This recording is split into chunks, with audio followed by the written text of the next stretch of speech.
그래서 제가 오늘 카네이션 준비했습니다. 내시는 다 여러분 마음에 다 가지고 간직하고 사진 다 찍어 놓으세요. 마음으로 눈으로 사진 다 찍으시고 가장 이쁜 사진을 제가 고르라고. 에베소서 6장에 보면 자녀된 이 여러분, 우리 자녀들만 3절까지 한번 읽어봐요. 시작.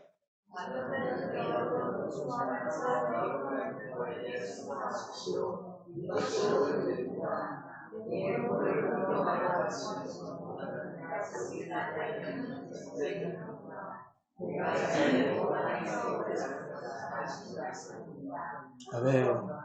자, 우리 부모 된 분들, 아빠, 엄마, 부모님 된 분들 사절 같이 읽겠습니다. 시작.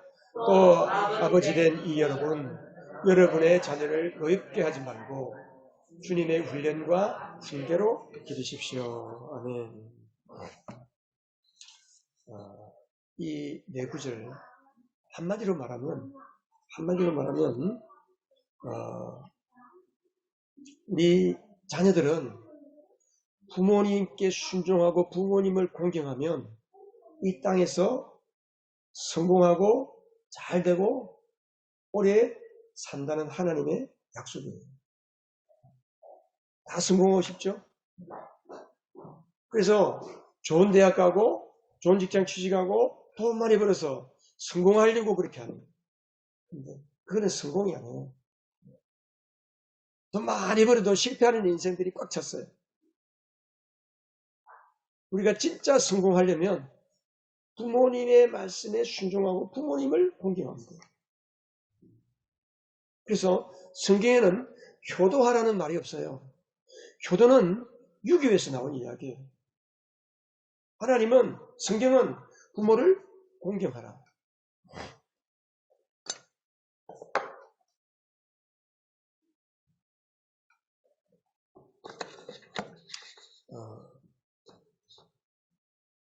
부모를 공경하라는 말은 하나님을 공경하라는 거하고 부모를 공경하라는 말이 같은 거예요. 그래서 이 땅에 하나님의 대리자, 우리 부모님이 하나님의 대리자다. 하나님 섬기는 마음으로 부모님을 섬기고 순종하라는 거고, 또 우리 부모들은 자녀를 노엽게 하지 말아서, 자녀들이 이 세상을 살면서 가장 큰 상처를 누구에게 받는 줄 알아요? 원튼 원치 않든 부모로부터 물려받은 상처들이 가장 커요. 내가 상처받았다는 기억이 없지만 우리 속에 상처가 아니더라도 부모로부터 물려받은 어둠과 죄와 내 삶에 제거되어야 할 것들이 부모로부터 물려받는 거잖아요. 특별히 그래서 바울이 노엽게 하지 말아라 이 말은 그냥 감정적으로 화를 내지 말아라 그것도 포함되지만 자녀들 마음속에 상처를 주지 말라는 거예요. 왜 상처를 줍니까? 왜 부모들이 자식에게 상처 주고 싶은 부모가 누가 있겠어요? 근데 왜 상처가 되겠어요, 자녀들에게? 부모도 그 부모로부터 물려받은 상한 마음과 어두운 것들이 우리 가운데 있어요. 그러니까 나도 모르게 부모들이 본 그대로 자식들이 하다 보니까 그것이 이어지고 때로는 상처가 돼요. 그런 거예요. 그런데 이 모든 것들을 끊어버리는 게 있어요. 이 모든 것들을 끊어버리고 우리를 생명과 빛으로 새 가정으로 행복한 가정으로 만들어주시는 분이 바로 하나님 아버지 예수님이십니다. 그래서 어떤 사람은요 태중에서 너무 큰 상처를 받아서 그 아이가 기억을 못하죠. 무의식 속에 태중의 상처가 너무 크기 때문에 평생을 이유 없는 고통과 괴로움 가운데 시달리며 사는 사람도 있어요. 그 모든 것까지도 예수의 십자가, 예수의 복음, 하나님의 말씀이, 십자가의 복음이 이 모든 것을 다 끊어버리고 깨끗하게 하시고 우리를 새롭게 하시는 하나님의 능력입니다. 복음은 그래서 모든 믿는 자에게 구원을 주시는 하나님의 능력이 된다고 말씀합니다. 이 복음이 바로 요한복음. 요한이 쓴 복음서가 가장 깊은 복음서, 가장 깊은 말씀이에요. 우리 지난주에 요한복음 1장 1절에서 3절까지 보았지만 너무 깊어요, 이 내용은. 우리가 지난주에 그 말씀을 간단히 요약하면 예수 그리스도는 태초부터 말씀으로 계신 하나님이셨다. 태초에 말씀이 계셨다. 그 말씀은 하나님과 함께 계셨다. 그 말씀은 하나님이셨다. 말씀이 하나님이신데 또 하나님과 같이 함께 계셨다. 그러면 다른 하나님, 삼위일체 하나님이시라는 거예요. 삼위일체 하나님. 그래서 하나님은 우리 지난주에는 그런 말씀했어요. 이 태초에 요한복음 1장에 나오는 태초는 창세기 1장 1절에서 나오는 태초하고 같다고 그래서 다르다고 그랬어요? 다르다고 그랬죠. 창세기 1장 1절에 나오는 태초보다도 훨씬 더 영원한 오래전의 태초. 근데 그 영원 전에 하나님이 뭘 하시는지에 대해서 성경에 기록이 있어요? 없어요? 없어요. 근데 딱 한 가지가 나옵니다. 뭐에 관해서는 딱 한 가지가 나와요. 우리의 구원에 관해서. 그래서 에베소서 1장 3절에서 6절까지 창세전에 하나님이 우리의 구원을 계획하시고 하나님께서 모든 세상 만물을 지을 때에 사람을 선택하시고 그 사람들이 예수 안에서 거룩하게 흠이 없는 사람이 되도록 우리를 계획하시고 선택하셨고 그리고 예수 안에서 우리를 하나님의 아들들로 예정하신 거예요. 언제? 창세기 전부터 세상을 만들기 전부터 언제부터 그렇게 만드신 거예요. 이게 얼마나 큰 은혜인지 몰라요. 제가 방금 했잖아요. 자녀가 태중에서 받는 상처가 크다고. 특별히 요즘 이제 낙태를 많이 하잖아요. 근데 원치 않는 아기를 가지기 때문에 낙태를 하려고 막 고민하고 괴로워하고 그러면 낙태를 하는 과정 속에서 그 태아가 저는 말로만 들었습니다만 피해 다닌다는 거예요. 그 수술을 할 때. 그러니까 낙태를 하려고 그러다가 그리고 낙태뿐이 아니라 부부가 아기를 가지고 태교가 중요한 게 태교가. 성경에도 태교에 대한 이야기가 많아요. 그러니까 이 어린아이 태중에 10개월 동안 어린아이는 가장 예민하고 가장 부드럽고 가장 약합니다. 그럼에도 불구하고 그 아이는 하나의 인격체입니다. 물건이 아닌 거란 말이에요.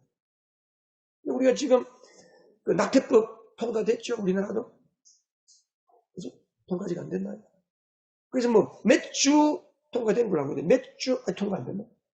계속 그게 지금 논쟁거리고 그러니까 기독교에서 우리 교회가 성경적인 가치를 추구하는 것이 분명하면 아무리 국가가 공산국가 아닌다 하면은 독재국가 아닌다 하면은 마음대로 밀어붙이지 못해요. 그러니까 기독교는 국가의 보루에 보루나는 보루. 그 차별금지법이라든지 낙태법이라든지 이런 것을 반대하는 이유가 하나님의 창조와는 너무 반대가 되기 때문에. 그 몇 주부터 사람이에요. 몇 주부터 아기가 딱 수정이 되면 몇 주부터 사람인 거예요. 영원전부터 창세전부터 하나님이 계획하신 우리 안재원이 영원전부터 하나님이 계획하신 성인이서 우리의 자녀들 우리 모두가 다 영원전에 하나님이 계획하시고 준비하셨단 말이에요. 그것을 오늘 우리에게 남녀가 만나서 결혼함으로써 아이가 생겨나고 우리에게 나오십니다. 그러니까 여러분 사람은 육체적으로 어디에서부터 시작해서 어디부터 사람이 되느냐 이것도 신비지만 영적으로 보면 영원 전부터 우리는 하나님의 가슴 속에 들어있는 사람들입니다. 하나님의 뜨거운 사랑을 받고 영원 전부터 하나님의 뜨거운 사랑을 받고 있다가 우리가 이 땅에 온 거예요.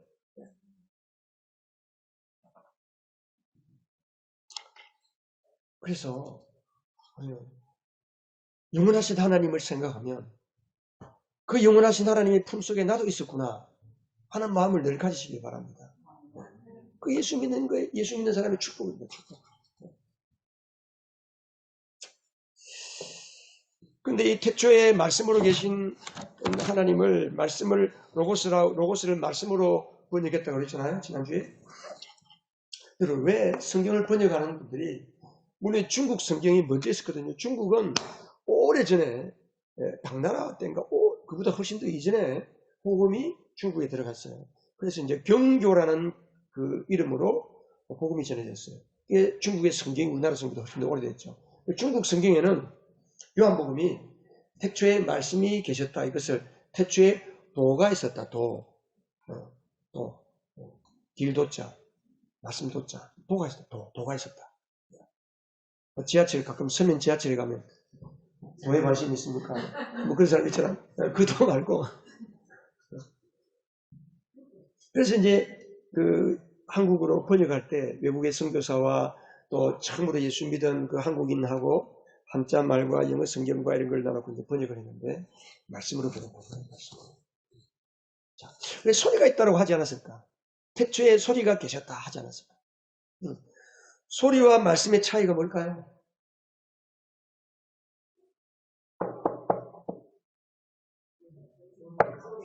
이거 소리잖아요. 이 소리잖아요. 이 소리는 그냥 하나의 음파가 들릴 뿐이에요. 그죠? 말씀하고 소리의 가장 큰 차이는 인격입니다. 인격이 없는 거예요. 인격. 그래서 우리가 사람과 만나지만 사람과 사실은 그 사람의 말을 만나는 거예요. 말과 말이 만나는 거예요. 그러니까 세상 모든 피조물 중에 하나님이 특별히 사람을 선택하시고 사람에게만 하나님의 형상을 담게 했잖아요. 그러니까 하나님의 대표적인 형상 가운데 오늘 요한복음에 보면 이 말이에요. 말씀이에요. 말씀. 하나님의 말씀을 준비하셨고 그 말씀을 우리에게 주신 거예요. 그리고 말을 하는 존재는 물론 짐승들도 자기들끼리 신호를 주고받거나 합니다. 그건 말이 아니거든요. 근데 사람만 말이 있는 겁니다. 말. 이 언어라고 하는 것은 굉장히 복잡해요. 언어는 대상이 있고 언어는 심볼이 있고 제가 여러분 볼펜 그러면 벌써 여러분들이 머릿속에 볼펜이라는 그림이 딱 그리시잖아요. 그러니까 말은 심볼이 있고 모양이 있고 또 글자가 있고 또 대상이 있어요. 대상. 내가 뭔가 말을 하면 내 혼자 나를 향해서도 말을 할 수도 있고 누군가를 향해서도 말 대상이 있고 너무 복잡한 이 말이라고 하는 것은 엄청난 겁니다. 그래서 인격이 인격. 그래서 방금도 말했지만 뱃속에 있는 어린 태중의 아이도 인격이 있는 거예요. 아이가 태어나서 자라는 인격이잖아요. 인격. 여러분 자녀를 키울 때 얼마나 화나는 일이 말 안 듣지. 애들이 우리 손주를 밥 먹이는데 보니까 밥을 안 먹어서 막 따라다니. 밥 먹이는 1시간 걸려. 엄마가 열받아 그냥. 그럼에도 불구하고 부모는 내 감정대로 자식을 키우면 너도 이렇게 해라라고 가르치는 거하고 똑같은 거예요.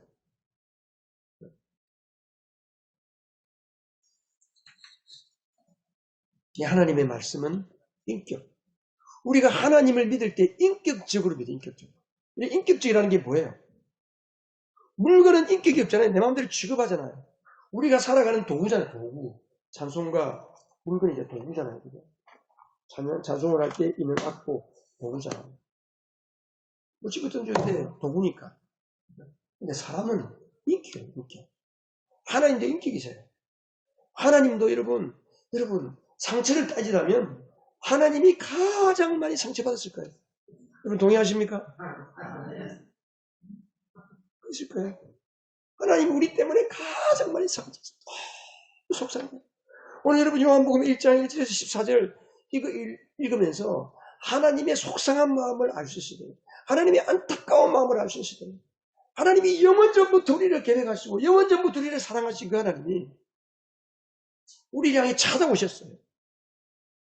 오늘 이 시간, 이주 2022년 5월 8일 이 시간에 말씀으로 이 시간에도 찾아오셨어요.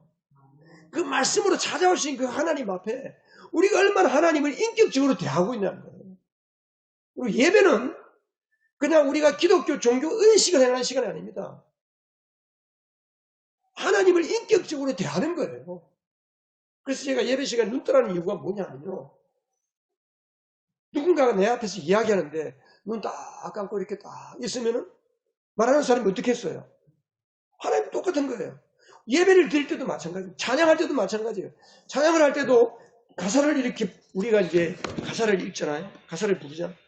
근데 생각 없이 가사를 하나님께 말하는 거죠. 찬양은 하나님께 대화하는 거잖아요. 나의 고백을 이야기하는 거죠. 누군가 이야기하는데 내가 뚱뚱한 데 쳐다보고 말만 해, 내 들을게. 그리고 딴 데 보고 말하고 이러면은 상대방이 기분 나쁘잖아요. 인격적이라는 것은 이게 비인격적이죠. 비인격적. 그러니까 예배도 인격적으로 드리고 기도도 인격적으로. 그 기도도 내 하고 싶은 말만 팍 말총같이 쏘고 쫙 더 하고 끝하고 탁 돌아가는 게 아니고 기도를 하나님께 올렸다면 하나님이 뭐라고 하시는지 듣기도 해야 돼요. 그게 인격이에요. 인격. 인격적으로 대하는 거예요.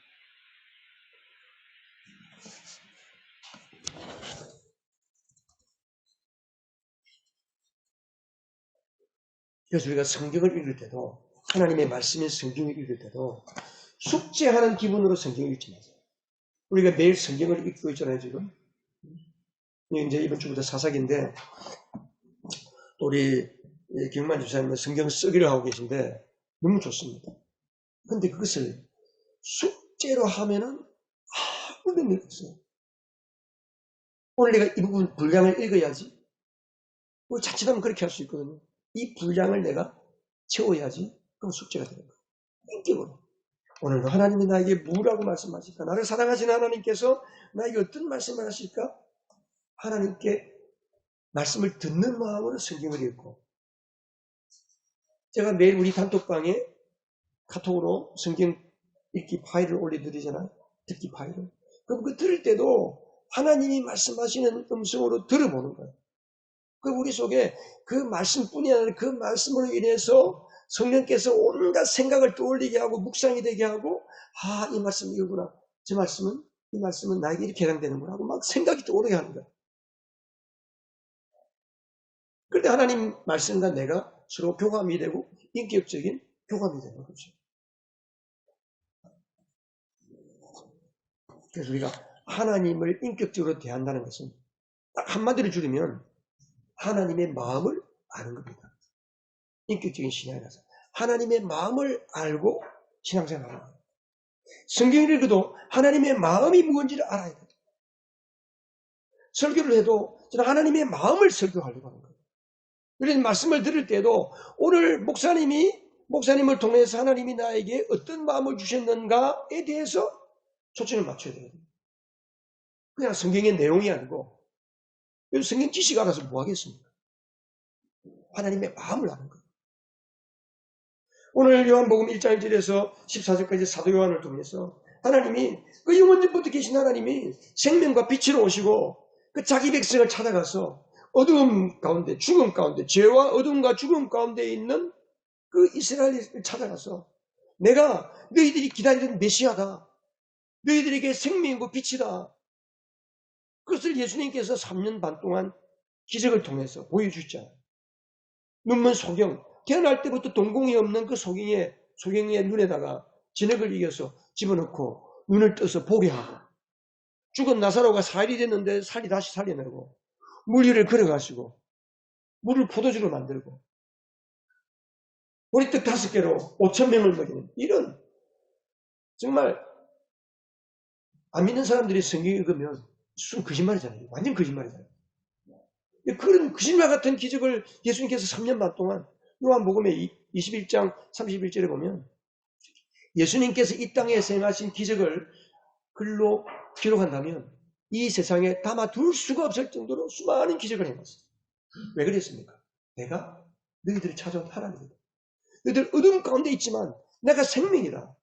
여기 보면 4절에 보면 창조된 것은 그에게서 생명을 얻었으니 그 생명은 사람들이 빛이었다.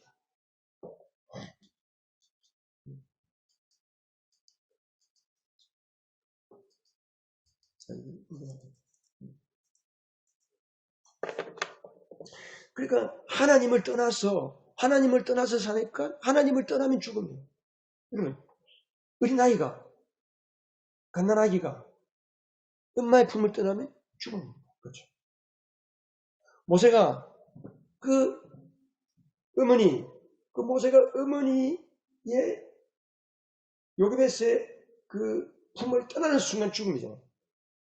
근데 갈대 상자에다가 육청을 칠해서 아이를 담고 뚜껑을 덮어서 나일강에 떠내려 보내는데 다행히도 하나님의 계획 가운데 그 갈대 상자를 애굽의 바로의 딸이 건져내잖아요. 그래서 살게 되거든요. 우리도 마찬가지입니다. 하나님을 떠나면 죽음이에요. 하나님을 떠나면 어둠입니다. 그게 하나님을 떠나면 내가 하나님이 되는 거예요. 내 마음대로 사는 거예요. 그게 죄잖아요. 성경에서 말하는 죄는 내 마음대로 사는 게 죄입니다. 내 마음대로 살면 그게 어둠이고 그게 죄고 악이고 질병, 가난 이건 죄는 아닙니다. 근데 악이에요. 악. 선한 게 아니잖아요. 상처받는 거 이게 다 악입니다. 근데 그게 어둠이라고요. 어둠. 근데 어둠을 빛으로 회복시켜 주시고 어둠 가운데 있으면 죽음이거든요. 여러분 어둠 가운데 생명이 존재할 수 없습니다. 식물도 어둠 속에 두보세요. 죽습니다. 물만 주고 어둠 속에 두보세요. 죽어요. 광합성을 못하기 때문에. 근데 우리 어둠과 죄와 죽음 가운데 헤매는 영혼들을 향해서 빛이시고 생명이신 예수님 찾아오신 거예요. 그래서 1장 4절에 보면 우리 세 번역에는 창조된 것은 그에게서 생명을 얻었으니 라고 되어 있는데 킹제임스 버전 원래 헬라어 성경에 보면 그 안에 개역 성경에 그 안에 생명이 있었다. 그 말씀이신 하나님 안에 생명이 있다는 거예요. 예수님이 생명이세요. 생명. 우리가 나중에 또 보겠지만 내가 생명의 떡이다 그랬거든요. 생명의 떡.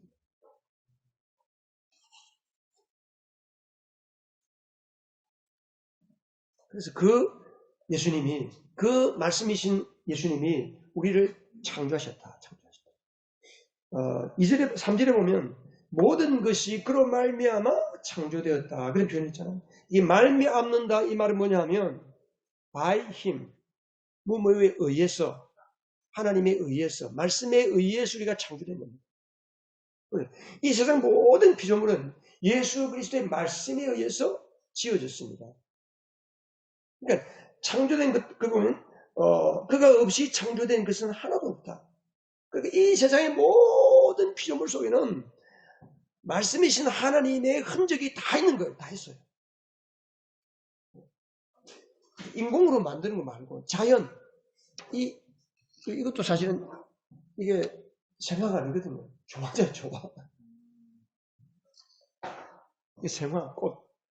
저 속에 하나님 흔적이 있어요.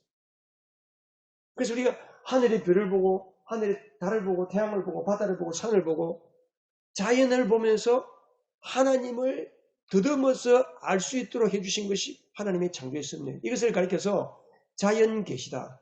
하나님이 자연 속에 자신을 나타내셨다. 자연 계시다.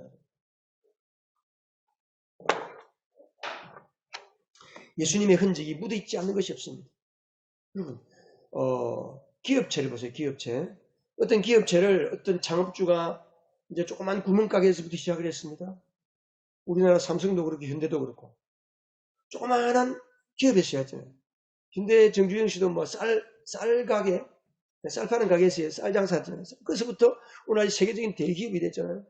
그랬을 때 그 정주영 씨가 만든 그 대기업을 보면요. 그 기업의 구석구석 속에 누구의 흔적이 있어요? 정주영 씨의 흔적이 있는 거예요. 정주영 씨의 흔적이. 마찬가지입니다. 하나님이 말씀으로 천지 만물을 지을 때 그 천지 만물 속에 하나님의 흔적이 다 있는 거예요. 그래서 그것을 보고 하나님을 깨달으라고.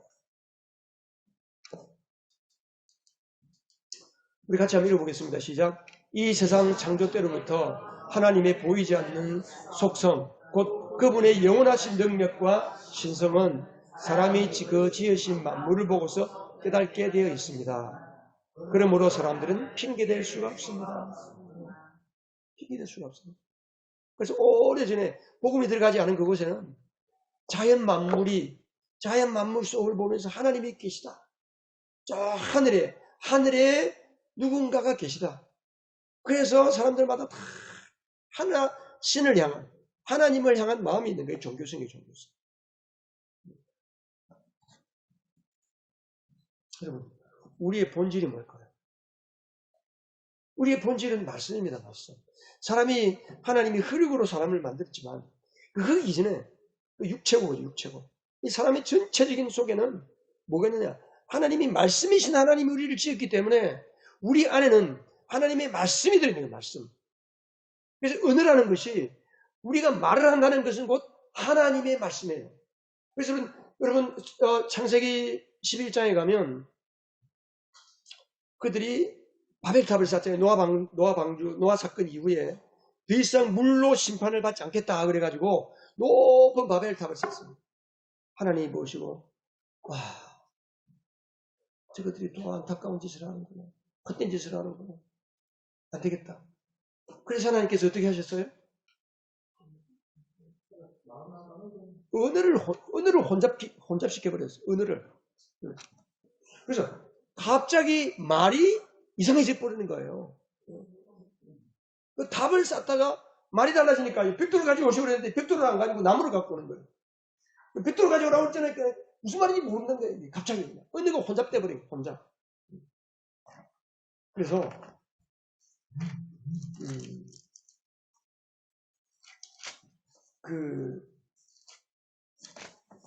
이 은혜라고 하는 것은 하나님이 주신 말. 우리 안에 하나님의 흔적은 말이 있다는 자체가 하나님의 흔적이에요.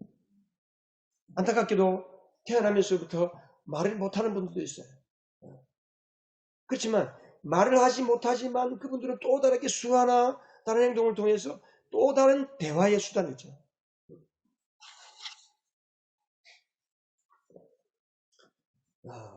사람은 기껏 생물학적으로 본질이 물이다, 물이 70%가 됐다, 뭐 흙이다, 성경에는 뭐 흙이다 되어 있지만 찾아내기가 쉽지는 않아요. 이게 심장이잖아요, 심장. 심장을 뛰게 하는 게 뭘까요? 밥을 잘 먹으면 심장이 잘 뜁니까? 밥을 안 먹으면 심장이 스톱합니까? 어떤 분이 이제 심장이 고장이 나서 병원에 가서 심장 초음파를 하는데 심장이 벌컥 이렇게 1초에 몇 분 떼요? 60분에서 8, 90분. 네.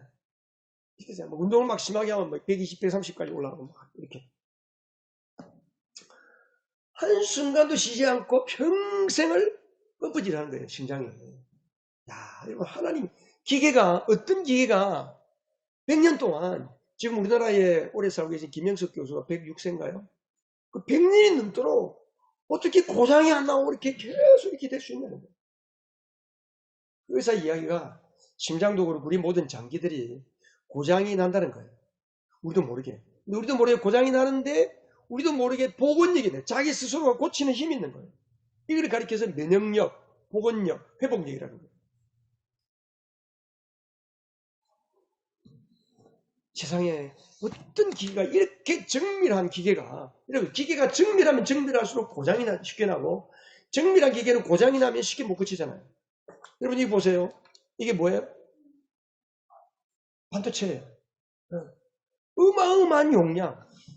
이만한 용량의 이 안에, 이게요, 엄청난 용량이더래요. 이게, 요즘 나노칩이라 그러나? 나노칩은, 1나노가 얼마예요? 10의 9승분의 1인가? 뭐 하여튼 그래요. 우리 기계공학과. 나노가 얼마예요? 10의 9승분의 1 맞아요? 네. 10의 9승분의 1. 그러니까 나노미터 그러면, 1미터를 10의 9승이 뭐냐? 1100만 10억. 1100만 10억. 1100만 10억. 10억이네. 10억. 1미터를 10억 개로 쫙 쪼개가지고 그 하나 안에 회로가 다 들어가는 거예요. 그 회로를 쫙 쌓아서 IC 직접 쌓아가지고 만든 회로가 이런 거예요. 우주선 같은 거 이런 거 딱 넣으면 모든 회로가 이 안에 다 들어가잖아요. 조금만 소형화해가지고. 근데 이런 것이 한번 고장나면 고칠 수 있겠어요? 못 고치죠. 근데 심장은 한번 고장나도 지가 알아서 고치는 거예요. 지가 알아서. 저도 약간의 부정맥이 있어요. 어떤 때는 막 뛰어요. 막 심장이 두근두근 하다가도 또 회복이 돼요. 또 정상이 돼요. 이런 놀라운 메커니즘, 동작, 이런 메커니즘을 작동시키는 게 뭘까요? 심장을 작동시키는 게 뭘까요? 우리의 몸을 우리 여러분 뇌를 작동시키는 게 뭘까요? 피를 만드는 게 뭘까? 어디서 피가 만들어질까? 그 피가 도대체 어디서 나고? 이게 생명의 신비죠.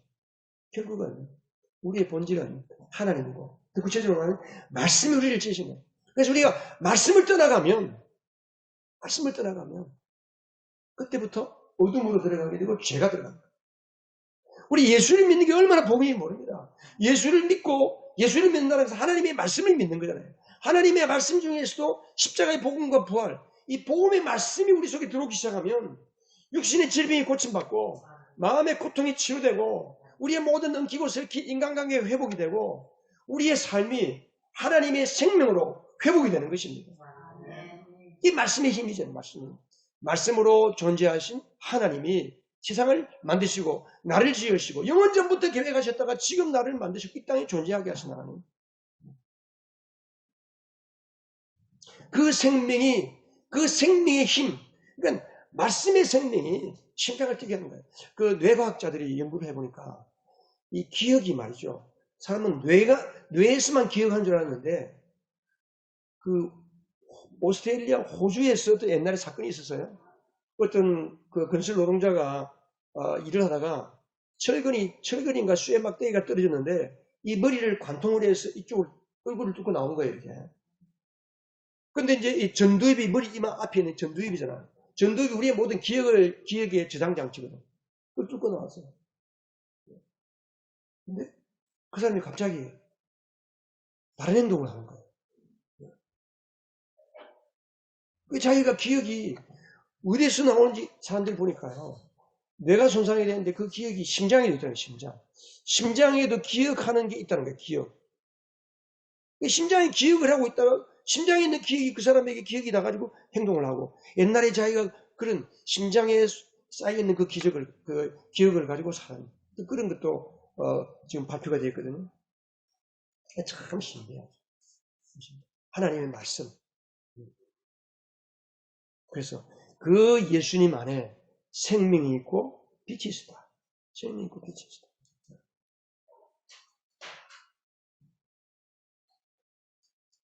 그래서 이 빛과 생명으로 오신 예수님을 맞아들인 사람들.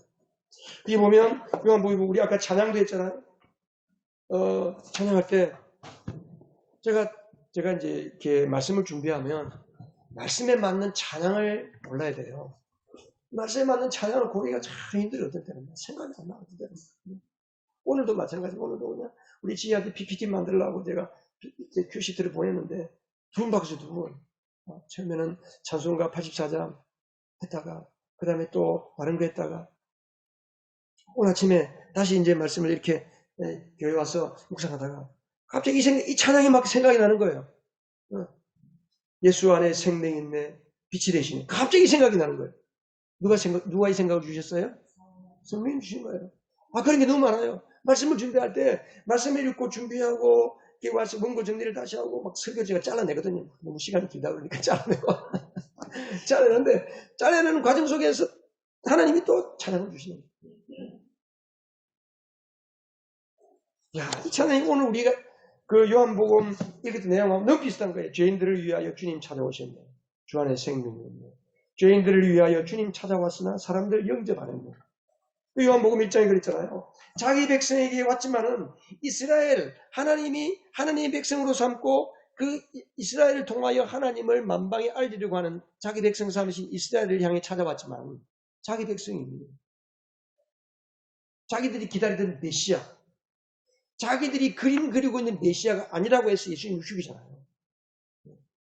여러분, 그들이 예수님이 하나님의 아들이고 메시아인 줄 알았어요. 그 사람들. 그랬기 때문에 죽인 거예요. 그런데 왜 죽이느냐?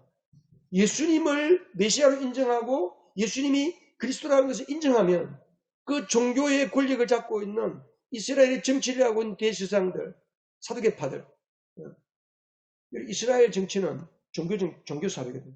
그러니까 대제사장들이 모든 정치를 다 해요. 권력을 잡고 있어요, 권력.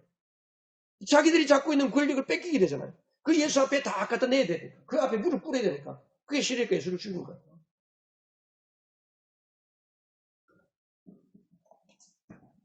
그래서 요한이라는 사람이 와서 우리 다음 주에 보겠지만 요한이 그 예수님보다 6개월 먼저 예수님을 소개하면서 내 뒤에 오시는 분이 메시아다, 그리스도다. 그러면서 쭉 증거하니까 사람들이 안 받아들이고 믿지 않는 거예요. 11절 같이 한번 읽어보게요. 11절. 그가 자기 땅에 오셨으나 그의 백성은 그를 받아들이지 않았다. 12절. 그러나 그를 받아들인 사람들, 곧 그의 이름을 믿는 사람들에게는 하나님의 자녀가 되는 특권을 주셨다. 할렐루야. 자기 백성들은 영접하지 않지만 성령 받고 제자들이 나가서 이방인에 가서 로마에 가서 안디옥에 가서 복음을 전하니까 많은 사람들이 예수님 믿고 하나님께 돌아오는 거예요.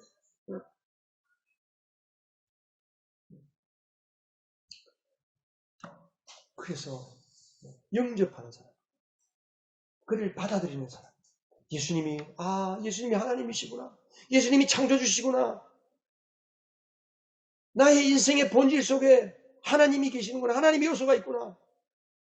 내가 그 예수를 몰랐는데 이제는 그 예수님을 나의 주인이시오, 나의 하나님이시오, 나의 구원자이시오, 내 평생 나를 사랑하시는 분으로 내가 모시고 살겠습니다.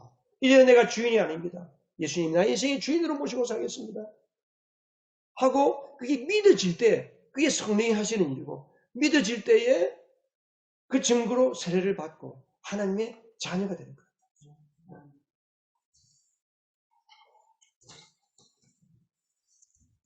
우리가 이 생명이신 예수, 빛이신 예수를 머리로 받아들이지 말고, 여러분, 모태신앙, 어릴 때부터 예수 믿은 사람은요, 예수님이 어디 계시냐면 머리에 계신 머리. 잘못 안 들어.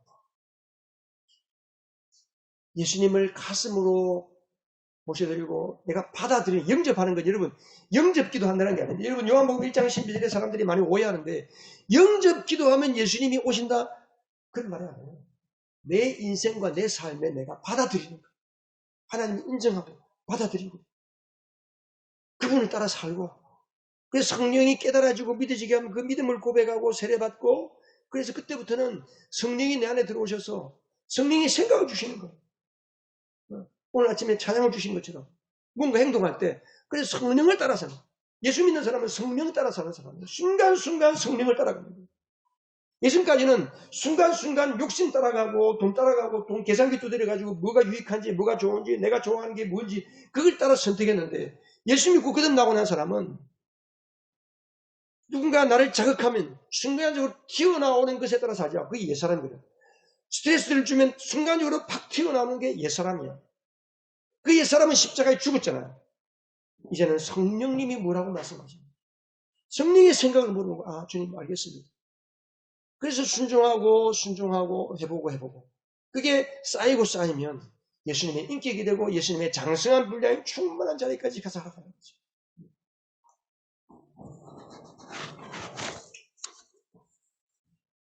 사랑하는 예언가족 여러분, 우리가 신앙생활은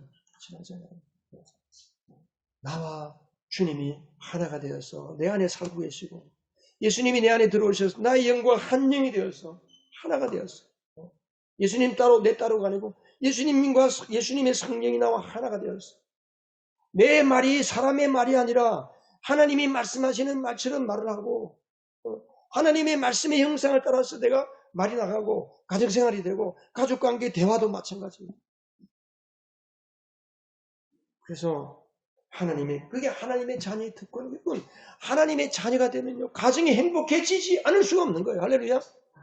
예수를 믿고 그 가족들이, 여러분, 그 가정 안에 예수 믿고 거듭난 사람이 2사람 이상 있으면 2-3사람이 내 이름으로 모인 곳에 누가 계신다고요? 예수님도 그 자리에 계신다 그랬잖아요. 그게 교회예요, 교회. 여러분 매일 주일 저녁마다 일주일에 한 번씩 집에서 주보에 있는 거 보면서 오늘 말씀 또 혹은 한 주간 동안 여기 주보에 나와 있잖아요. 가족 목장하는 간단하게 가족 목장 길게 할 거 없어요. 간단하게 하는 거예요. 간단하게 하지만 때에 따라서 뭐 길어질 수도 있겠죠. 자기 속마음 이야기하는 거.